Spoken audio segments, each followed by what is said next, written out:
When Johnny Carson stepped through that curtain, America laughed together. From Carson to Fallon, Letterman to Colbert, late night shaped our culture, one unforgettable moment at a time. Step behind the curtain with the evolution of late night TV. And Johnny Carson, the Centennial Exhibit. Relive 65 years of Bozo's Circus, celebrate Jeannie's 60th, and rock through the decades of the Loop FM, where media's past inspires tomorrow's storytellers. The Museum of Broadcast Communications. For tickets and info, visit museum.tv.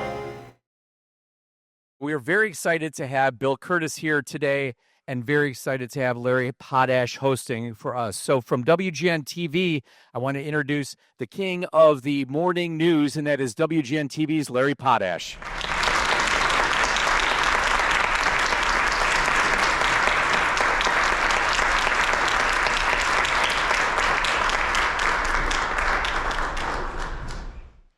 Thank you for coming. I tell you, I loved reading this book. Everybody knows a line or two about Spec or Chicago 7 or whatever, but really kind of puts it in perspective. A great way to learn about American history through his stories. And it's great to see, go back to the old days of television when it was really new, because any success that we've achieved at WGN, it's on the shoulders of the people who came before us, like Bill Kurtis. We have a little clip we want to play for you? Yes? We'll cue it up and roll it. There are several ways to get the news.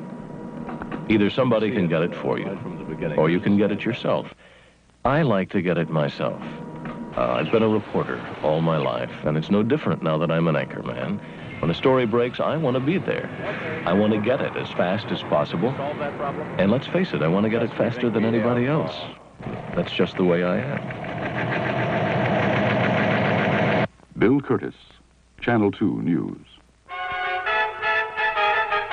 Chicago.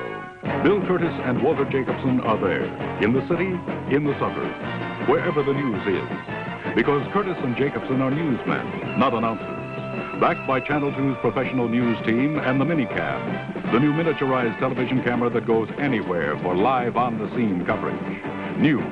It takes two to bring it back alive. Bill Kurtis and Walter Jacobson, Channel 2 News. I'm always interested in cold cases.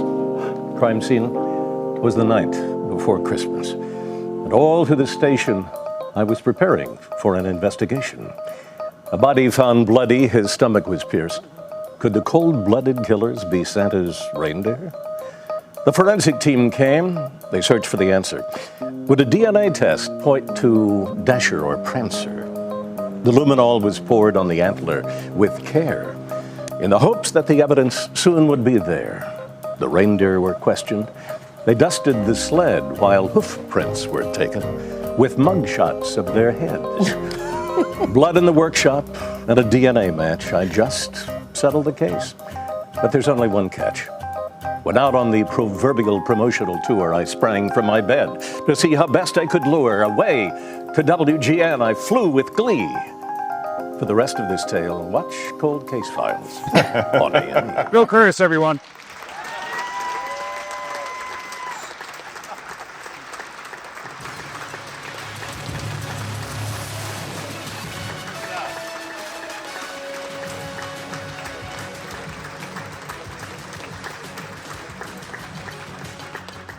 I should never have left that. My question for you is, when you were 14 working on the farm, you saying, "Father, where's the tractor?" Or whatever it is you do on the farm.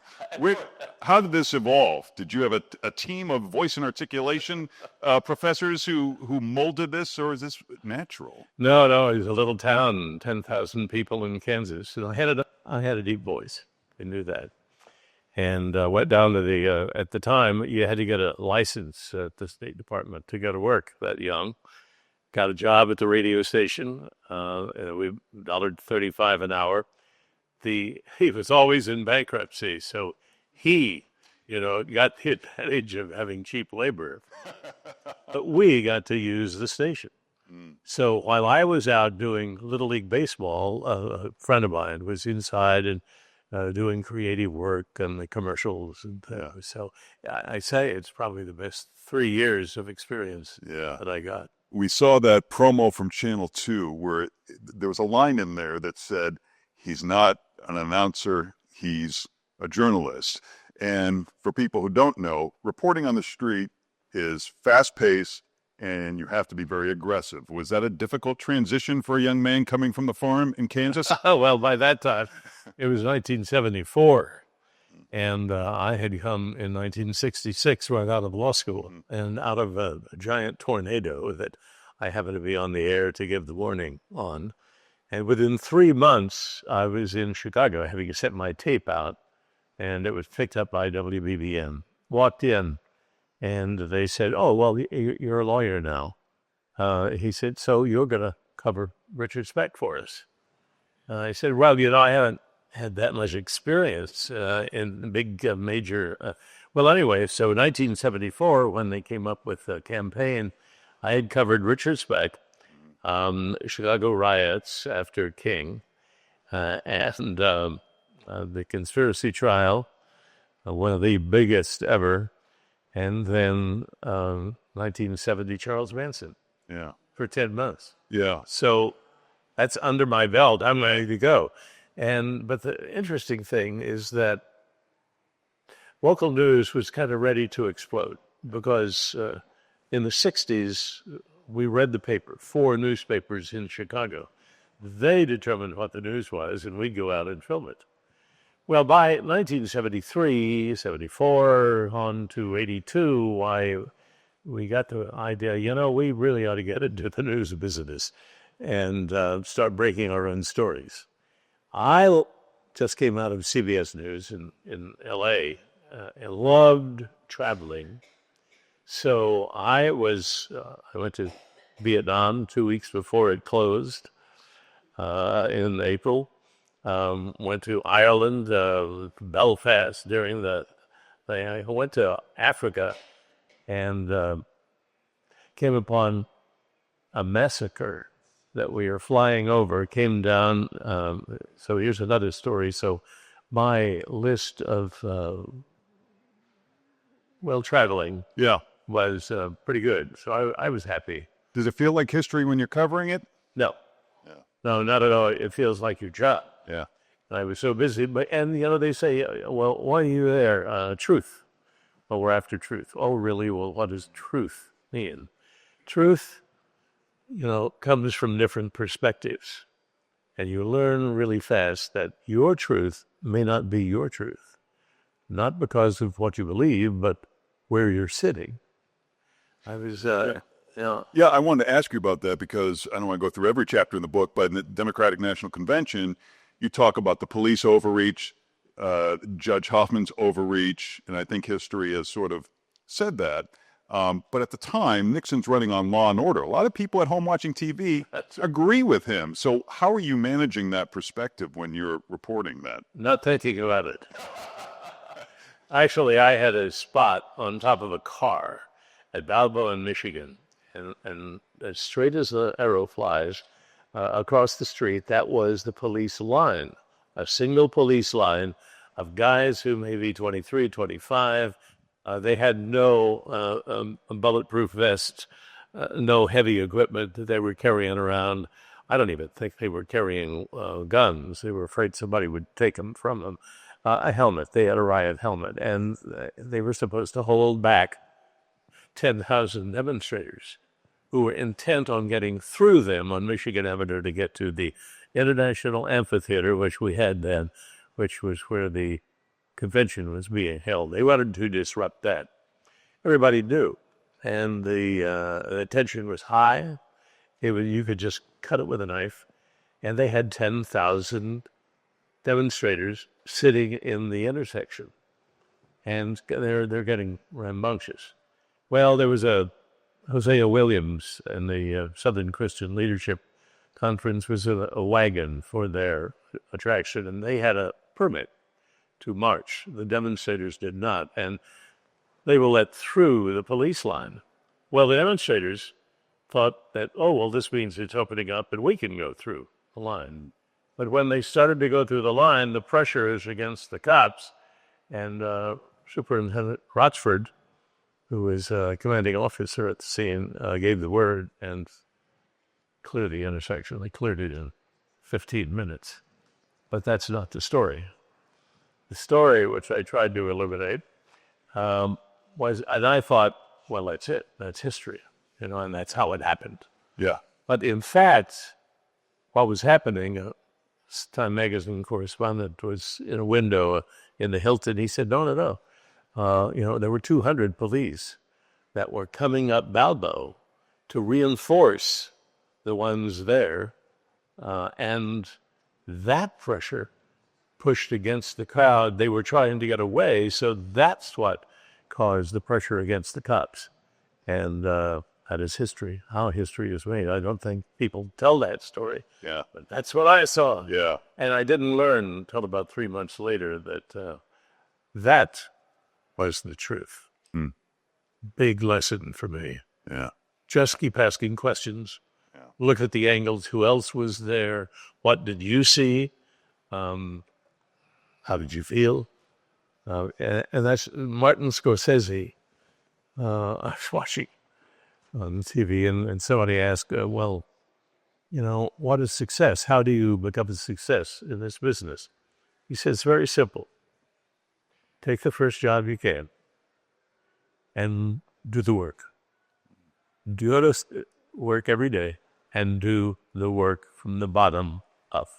And if you're lucky, you'll get a job, in Hollywood or something like that. But there's no getting around it. You just have to put the muscle in. So you are doing the Manson trial, and that chapter has always haunted me as a little kid. My grandmother had some paperback in the lobby, and I picked it up one day as a kid, and holy crap, I thought they were coming to get me because there was something about them getting parole in 1980, and it scared that crap out of me. What do you see as an attorney that maybe other reporters don't see when you're covering the Manson trial? There was a situation where they're trying to establish that Charlie had control, which seems obvious, but maybe at the time, it was something new. It was a cult. Mm-hmm. Vincent Bugliosi was the prosecutor, and I was the only lawyer in the 12 reporters that were covering every day. 12 reporters. O.J. Simpson had 3,000. And so, I'd get him in the hall or after everybody left and kind of befriended him, and we talked law. He said, I'm scared to death. He said, who is going to believe that this 5'2" itinerant who's grown up in jail, mother was a prostitute, had no father, had a crazy guy, set up a family of runaway girls in this movie set where they allegedly were having fun, running naked around, and one would go off and they'd have a little team and they'd get food from the grocery stores and bring it back, and they would put it together for dinner, and then they sit and listen to the White Album by the Beatles, and he would analyze the words, and he said, well, they're talking about Revelations when the 4 beasts with mouths of lions who are so strong they're going to come and they're going to wipe out the world, but they will draw from the bottomless pit and they will come into a rule. That was us. Yeah. And so he fed that to the girls. And I don't even know if he knew the power he had, or whether it was just okay, I want you to go down to Doris Day's dad, and they live in this place in Bel Air, and I want you to kill everybody, and then make it look like the cops did, that the Black Panthers did it, and you can spray or rub blood on the walls and say death to pigs. So, I don't know whether he did that or actually plotted it out, because what we do know is that he wasn't on the scene. Yeah. He was never at the murder scene. Mm-hmm. And so Bugliosi looks at me and he said, so how am I going to convince people that a guy who is never at the murder scene is guilty of all the murders? So I had a nice rapport and knew the language, and they liked me because I understood what they were trying to do. But they found him guilty anyway. Yeah. I want to talk a little bit about just news in general, and certainly a lot of things about Channel 2. On paper, it seems like you and Walter Jacobson, someone would be concerned there's not going to be any chemistry here. These guys are just too different. Why did it work? We don't know. Oh, wait, next question. Early on, we had the same question. I had come from L.A. because I loved the job out there, the Manson, even with all the trials. Yeah, but they needed somebody who had already been exposed to the market. Walter, was the sidekick to Lano Connor. So, okay, we're going to put Walter here as do the commentary, and you'll be the straight man, for the anchor. It was, I think, 20 below by the time I got here from California, so I would have taken anything just to be warm. And it was a guy by the name of Bob Wessler from CBS News who had produced The Space Shot and Going to China with Cronkite. And Walter came in. And so they looked at us, sitting next to each other. And it wasn't that we didn't like each other, we didn't know each other. And so the next day they came in, they said, we've got an idea. Maybe why don't you try and co-anchor? Here I am. I've come all this way on a promise, and I've got a little guy who's 5'3" that nobody likes. In other words, in Chicago newspaper parlance, a prick. Yeah. Which is exactly what I needed, because I was the Midwestern out of the wheat field, straight nice guy. Well, we started in, and it turned out that Walter had kind of a very interesting personality, and he also would take his perspective, which ripped the political establishment from Chicago right down the middle, and became a hero on the South Side. And the old joke was, if you're a politician, get a call from Walter Jacobson, run. And I would go out and I would do my stories, either traveling and we would get together, and we were friendly, but we were never had an argument. This is 9 straight years, and since then, and we would discuss the news of the day. I don't even know that a lot of anchors do that. And suddenly, I get a little emotion. The perfect chemistry, the perfect charisma that every manager dreams about. Putting it's like having a marriage that's already been decided in Greece, and you come in, and we became friends. Brothers, more like it, to this day. Yeah, that's great. So it's by accident. Yeah. I'm sure this happened when I go to do my speeches at the Moose Lodge and the junior high school and the what have you. Question 1 and 2 are always, why is the news so negative, and why are they biased? And I know what my answer is. I'm curious as to what your answer is. Well, news is a negative craft. We don't want to go in and talk about the PTA meeting every day. Nobody's interested in that. We don't go out of our way to find something negative, but on the other hand, we do. No, it winds up being something different. And something that, here, we live at a time right now where we're on the edge. We have a guy who's taken over the White House, taken over the Supreme Court, taken over Congress, can do anything he wants, and doesn't care about the laws, taken over the military, and everybody's sitting around on their hands. What end? Probably to take over the country. And we have a democracy. A democracy feeds and works on the people. People have the power. Where do they get their information? They get information from a professional press. And Jefferson knew that, so they wrote it into the amendments, First Amendment in the Constitution. We have to wake up and press it. And now the lawsuits are coming. But I look around and I say, this institution, you may not like it. Jefferson didn't like it, but he said, I would rather have a country with it than without. And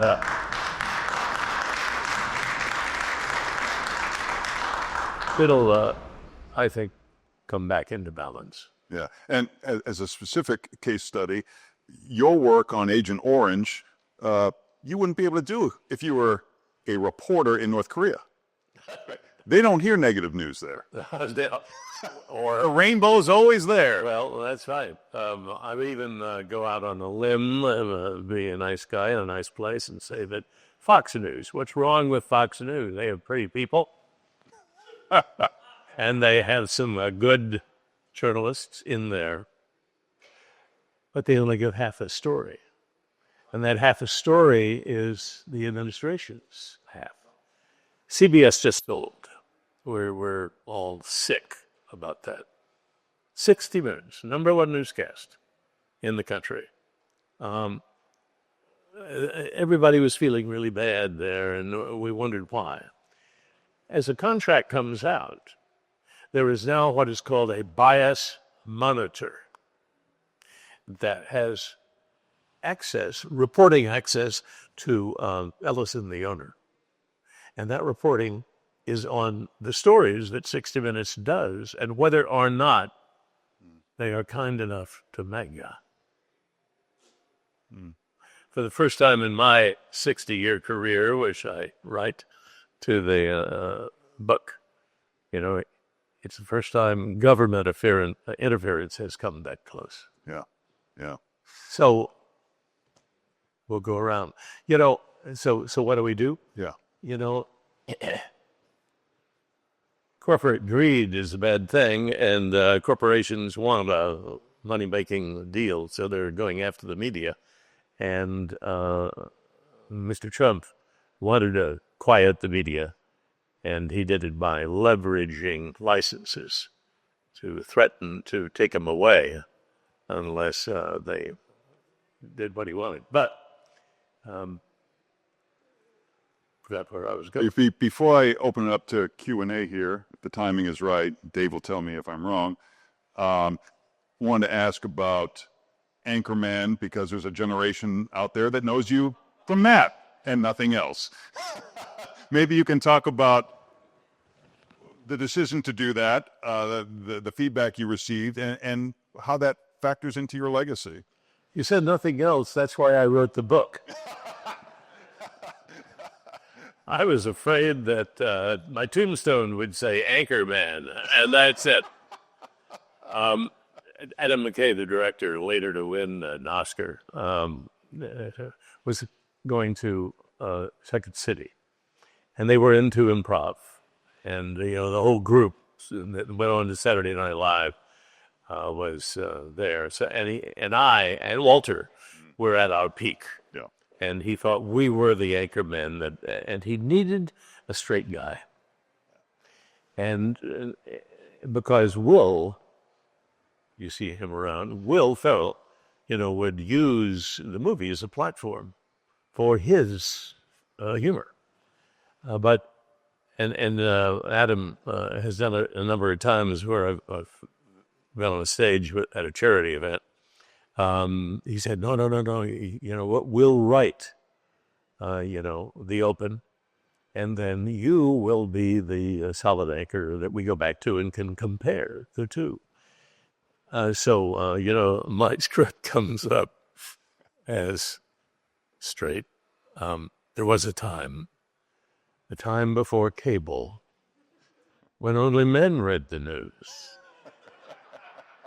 And in San Diego, that man was Ron Burgundy.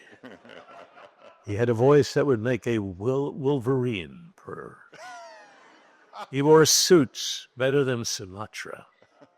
And there were a couple other lines. Yeah. But I laughed so hard in my little audition that was going into Judd Apatow and Will and Adam, that they were thrilled to know, that, hey, baby, we're funny. Because they had written the script, and when you write a joke, it's not funny the second time you tell it. And so they were happy to see that I was laughing. That's great. I'll open up for some Q&A if anyone has any questions. The gentleman in the sweatshirt. Coming back down. Oh, Donahue, go get him. All right. That's me. Hello, Bill. It's a pleasure to have you here and great to hear all the great stories. Can you talk about when you got the opportunity to go national with Diane Sawyer on CBS Morning News? How did that come about?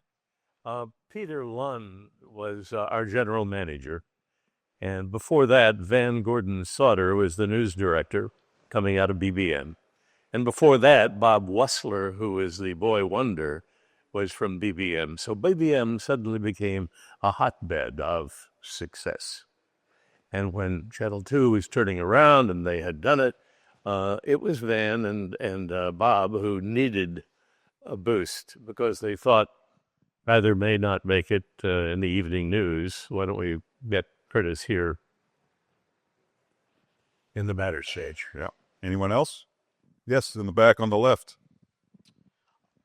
Mr. Kurtis, my question is, Chicago's been such a great news town. Back to the investigative reports of the Mirage Tavern, and many of you may remember this. For those that don't, it was about basically perimeters for the city of Chicago being caught. And this was, if I recall, Pam Zeckman at CBS that, along with the Sun-Times, did that report.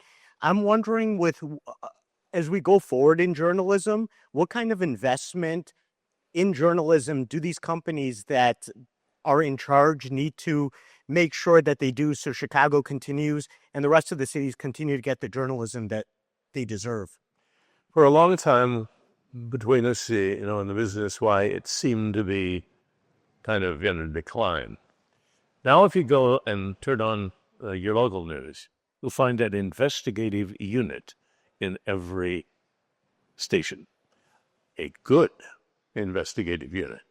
They're doing stories that no one else is, that the papers aren't, and they're doing them in a way where they're highly produced at a length that they need to be told. Don and I sit there and look at each other and say, that was a really good story. Larry is doing, a special. Give him a half hour, and he has a choice of doing hard, soft, features. So it's like they've discovered what people really want to see. And they want to see, let's see, news and information, and especially at a time like this. And you don't have to be one side or the other, maggot or not, just give us some information. So, bring you up to a point. If you look away from local television, you will find independent news organizations in town. A young man has a sweatshirt on right here. It is, what is it? What does it say? Americanese journalists. Well, that's true. And they are supported by grants. One is Brock Club. Yeah, sure, they do good. There's another that's won 2 Pulitzer Prizes. Yeah. They're not working for the big guys. Right. So how long? It's money. Money, everybody needs to be paid. Yeah. So I got to say, though, I remember coming through the business from companies like Belo that, of course, it's always a business, but they cared about journalism. No. I'm not sure that's true about all the companies today. They're view it as they're making TV. They don't care what's in it as long as the ledger does what it's supposed to do. Yeah. But as you say, despite that, there are a lot of people doing some good work in town. Investigative journalism. This gentleman had his... Well, also, I don't mean to say that it's all good. Yeah. But and there's plenty to criticize. And there's so much out there. You can look at social media, and nothing is true on social media. That's a big statement. But I look at it every morning. because I want to see the raw tape that is shot with an iPhone of the people out there, watching, the ice and roughing up our people. Now, a picture doesn't lie. It can, but a journalist should take that and then move in to cover that story. Mr. Kurtis, I wanted to ask you, what inspired you to join the Marine Corps, what your MOS was, and could you tell us a little bit about your father's career? No. I was born in the Marines, born in Pensacola, Florida. I grew up El Toro. These are Marine aviation bases, and Cherry Point, North Carolina. I was raised behind the utility fence of these bases until I was 13, so I had no other choice. But the Marines, and I loved the Marines. I went in as a reserve. I spent 4 years, got out as a sergeant. Came to Chicago, and because of the travel and things, got a lieutenant's commission, and for 2 years I was a Navy reservist. But you're always a Marine.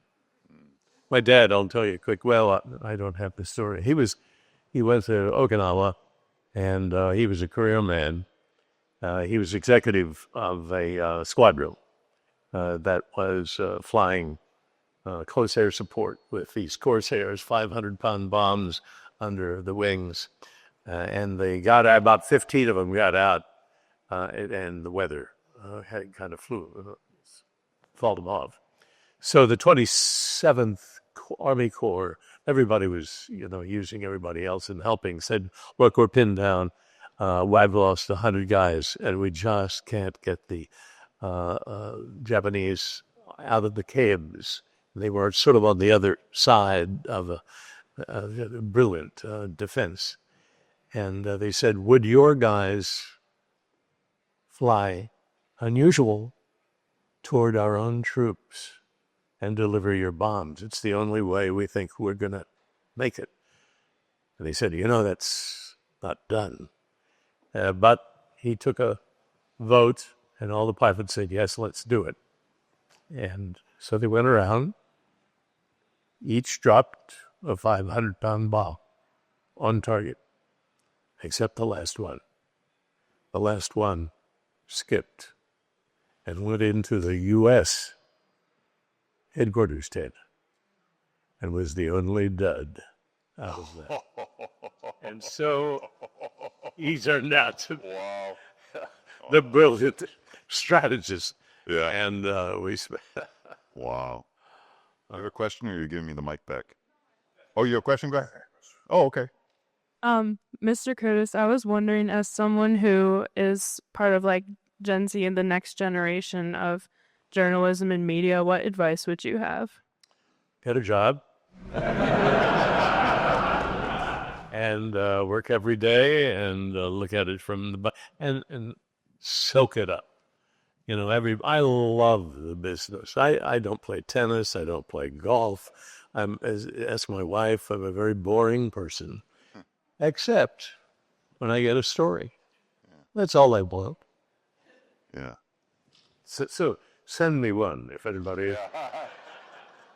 Someone over here. Hi, thank you so much for coming. I watch you all the time. Has any of your children followed in your footsteps, either journalism or law, or what are they up to? No. Do you have any influence on it? I still have a daughter who wanted to get as far away from, the business. You're close to it or in it for some reason. She could do a very good job. Went to Boston University, and then went straight to San Francisco. I spent some time, and then went to Kansas, where I was from, and spent 2 weeks vacation. She's just going to do a vacation there. Fell in love with the livestock and dogs and animals. She's still there 15 years later running a bison ranch. So bless her heart. Tuition money well spent. You're right. So that's as close as family got. Question over here. I remember the first time I saw Bill Kurtis. It had to be 1970, 1971. You were doing a story on Tokyo Rose. And Bill, that story was so far off the radar from what we were raised with. It was personal. It was poignant. I never forgot that.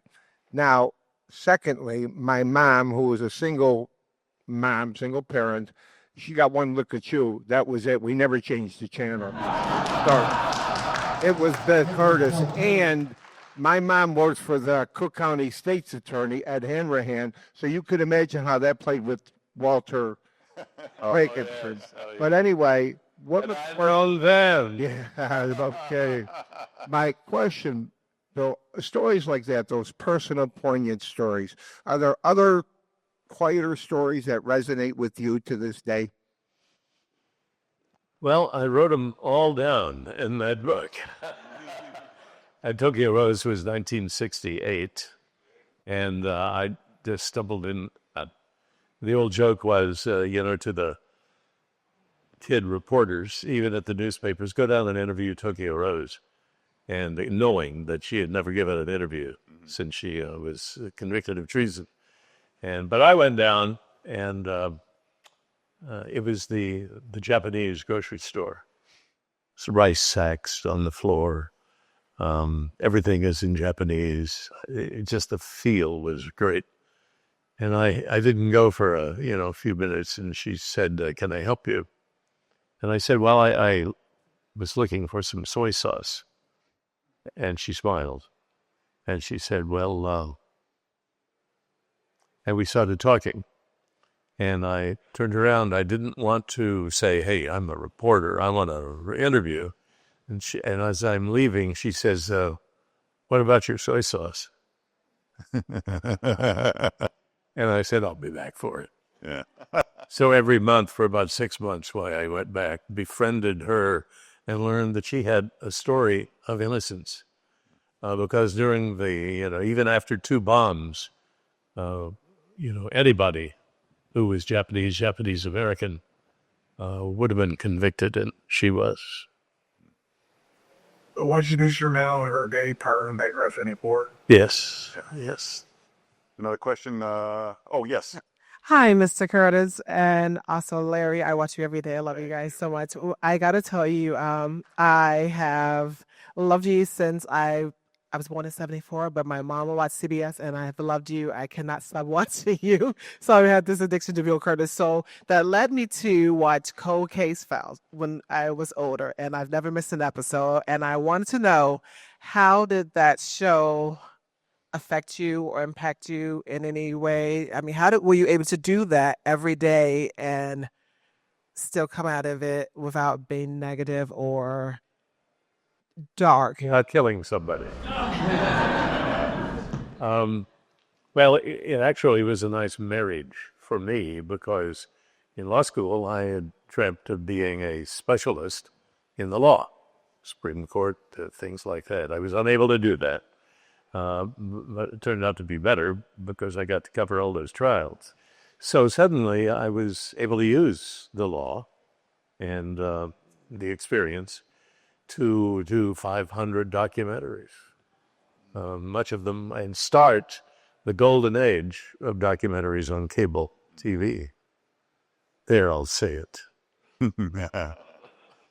Yes. Here's Michael Kutza, Donna. Hi, Mr. Kurtis. Thank you. I was lucky enough to bring my 12-year-old here, and when I told him today who we were coming to see, he immediately knows the voice because of Wait, Wait, Don't Tell Me, which we listen to religiously. And I was just wondering if you could, it seems like a natural pairing because of your career, but I was wondering if you could talk more about how you got involved in that and how that kind of it's a little bit more jovial than cold cases and investigative reporting. Can you speak a little bit more about that? Peter Siegel, the star, and the driver of Wait, Wait, Don't Tell Me on the NPR, was a friend. And Carl Castle was retiring, and they needed a replacement. So he asked if I would do it, expecting me to do it once and then, say goodbye. Well, there I was in the entertainment world, and laughter was coming in, and that warm bath of laughter, and I said, well, I can do it again if you need it. That was 13 years ago. So I became one more. We'll take two more questions. There's two more, and it'll be these two here. Mr. Kurtis, first of all, I just want to say my dad was a high school teacher, and I found this picture of you with him, and he looked so happy. He was beaming because you cared not just about the big news stories, but local people that were making a difference. So I want to thank you for that. The other thing I want to know is, well, you've had so many careers and so many talents. What was the process like for you writing this book? It's a good question. First of all, you get an agent, I am told. So I start calling around, and no, they're not interested, We'd like to, take your history and career, and we'd, put the emphasis on Anchorman and Wait, Don't Tell Me. Said, that's not what I'm after. And, I was getting kind of depressed and got a big guy in John Grisham's agent who passed me on to one of their assistants in New York. As I'm kind of closing, I'm ready to go. And he said two things that caused me to get mad. One was, well, you'll have to send in an outline to get a good agent. About 72 pages. I said, well, that's the book. He said, the other is, you probably have to get a good writer. Wow. If it weren't for that young man sitting in front of you, I'd tell you what I really felt. Okay, time for the last question. But anyway, I'll be quick. Television is different from print writing. In television, we have the pictures, look around, that carry the story. And you're not going to go into, we have Johnny Carson, and he's getting ready to tell the joke, and if you see he's bouncing off McMahon, and you don't do that, you let them tell the story. So we get into a business of cutting out adverbs, adjectives, really short and quick, so that you have to go back in if you're writing for print and put all those things back in. And the marriage, I think, is that you don't put them all in, and you can have a strong, powerful style that is this marriage between the print and TV. You're not going to win any Pulitzers, I guess. Well, I always tell students that writing is not about pulling out your thesaurus to find a $5 word where a $2 word would work. It's about the idea you came up with, what to write about, what not to write about, and to see a little bit deeper than what most journalists see on a day-to-day 2-minute piece. Yeah. And here's a tip. The psychoanalysts, will bring in addition to give you an invoice before they even started, will say, okay, I want you to write your biography. You go home and just write your life's story. Well, you'll wind up doing all the work, but there's a magic to it.